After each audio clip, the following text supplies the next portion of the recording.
বন্ধুর লাশ নিয়ে অ্যাম্বুলেন্সে করে তার গ্রামের বাড়ি যাচ্ছি। সময় কাটানোর জন্য ফোনটা বের করলাম। ঠিক সেই মুহূর্তেই মোবাইলে একটা মেসেজ আসে। আমার সামনেই আমার প্রিয় বন্ধুটি কফিনের মধ্যে লাশ হয়ে পড়ে আছে।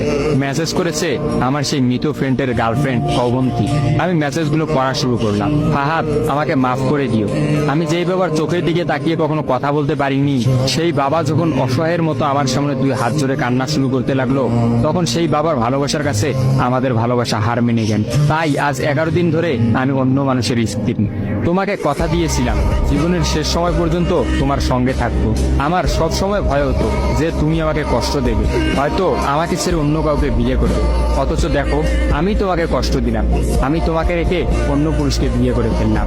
জীবনটা বড়ই অদ্ভুত, তাই না? তোমার কি মনে আছে আমি তোমাকে কাঁদতে কাঁদতে বলতাম আমাকে কখনো ছেড়ে যাবে না? তো তুমি হাসতে হাসতে উত্তর দিতে, আমি তোমাকে কখনো ছেড়ে যাব না, তুমি আমাকে ছেড়ে গেলে যেতে পারো। তখন আমি অনেক রাগ করতাম, কারণ আমি তো তোমাকে পাগলের মতো ভালোবাসতাম। তুমি নেই এরকম কোনো পৃথিবী আমি কল্পনাও করতে পারতাম না।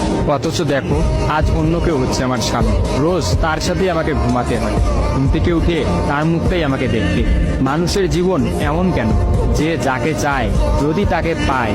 প্রকৃতির তাতে কি এমন আসে যায়? কেনই বা প্রকৃতি তাদেরকে কাঁদায়? হুট করেই সবকিছু হয়ে গেছিল, তাই আমি ইচ্ছে করেই তোমার সাথে যোগাযোগ বন্ধ করতেই আমার নাম্বারটা বন্ধ করলাম। বিয়ের দিন ভাইয়ের ফোন হাতে নিয়ে আমার ফেসবুক আইডিটাও ডিলিট করে দিলাম। তুমি অনেক কষ্ট পেয়েছো আমি জানি, যার সঙ্গে সারা জীবন কাটাবো ভেবেছিলাম তাকেই শেষমেশ কষ্ট দিলাম। আমার পরিবারের সবাই খুশি, আমার স্বামীটা অনেক ভালো, এখন পর্যন্ত যা ব্যবহার করেছে আমার ভালোই লেগেছে। তবে ভবিষ্যতে কি হবে জানি না। তোমার কি আমার সেই প্রথম দেখা হওয়ার কথা মনে আছে? তবে সেটাই যে প্রথম দেখার, সেটাই যে শেষ দেখা হবে, এটা কখনোই ভাবতে পারি। আসলে মানুষের চিন্তার বাইরে যে কত কিছুই ঘটে, তাই না? সেদিন আমি তোমার সাথে 3 ঘন্টা ছিলাম, কিন্তু সেই 3 ঘন্টায় কেউ কাউকে স্পর্শও করিনি। কিন্তু তুমি যখন আমাকে তোমার রিক্সায় তুলে নিতে তোমার হাতটা বাড়িয়ে দিলে, তখন আমি তোমার হাতটা প্রথম স্পর্শ করেছিলাম। বিশ্বাস করো, সেদিন আমার কিছুতেই তোমার হাতটা ছাড়তে ইচ্ছা করছিল না। তোমার ঘরে আমার জন্য কিনে রাখা শাড়িগুলো নিশ্চয়ই এখনো আছে। আচ্ছা, আমি তো এখন আর তোমার নই, ওই শাড়িগুলোকে আমি পাবো? তোমার তো যখনই কোনো শাড়ি পছন্দ হতো তুমি কিনে রেখে দিতে, আমি বলতাম বিয়ের পর সবগুলো একসঙ্গে নেব। দেখো, আজ আমি বিবাহিত, কিন্তু আমার স্বামী তুমি নও। আমি এমনটা কখনোই চাইনি। নিজের পছন্দের একটা মেয়েকে বিয়ে করে নিও, তারপরে শাড়িগুলো তাকে দিয়ে দিই। মেয়েরা শাড়ি কতটা পছন্দ করে তা কি তুমি জানো?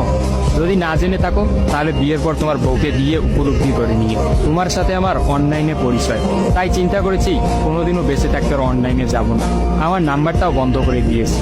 আজকের পর থেকে আমাদের আর কোনোদিন কথা হবে না। তোমার কাছে একটা অনুরোধ, যদি চলার পথে আমাদের কোনোদিন দেখা হয়ে যায় তাহলে প্লিজ তুমি অচেনা হয়ে চলে দিও। নিজের যত্ন নিও আর জীবনটা গুছিয়ে নিও। জীবন তো একটাই, ভালো থেকো। কিন্তু আমি ভালো নেই। ইতি, তোমার ওই অবন্তী। সবগুলো মেসেজ একত্রে পড়লাম।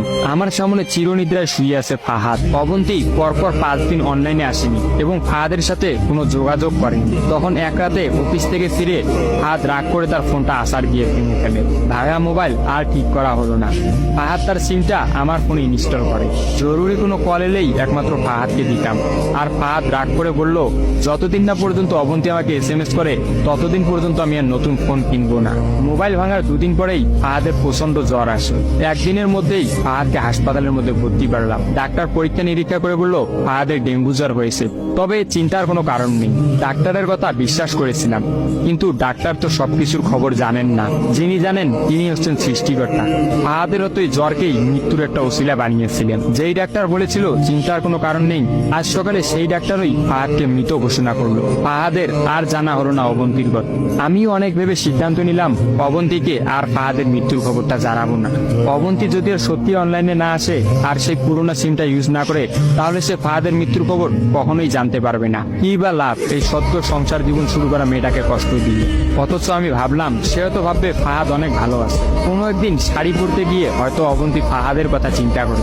সে হয়তো ভাববে ফাহাদের কিনা শাড়িগুলো হয়তো তার স্ত্রী পরে রোজ তার সামনে আসে, কিন্তু ফাহাদের সাদা কাফন পরে কবরে যাওয়ার ঘটনাটা না হয় তার অজানাই থাকে।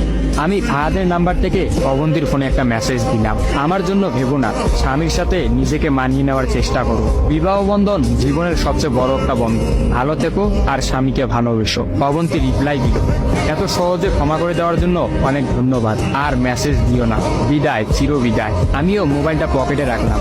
অ্যাম্বুলেন্স ততক্ষণে ফাহাদের বাড়ির সামনে পৌঁছে গেছে। কফিনে রাখা ফাহাদের মৃতদেহটা নেওয়ার জন্য সবাই দাঁড়িয়ে আছে। আমি ফাহাদের কফিনটা স্পর্শ করে বিড়বিড় করে বললাম, তোর সঙ্গে আর কোনোদিন একই গাড়িতে চড়ে ভ্রমণ করা হবে না। আজ তোর আর আমার একসঙ্গে ভ্রমণের শেষ দিন। বিদায় বন্ধু, চির বিদায়।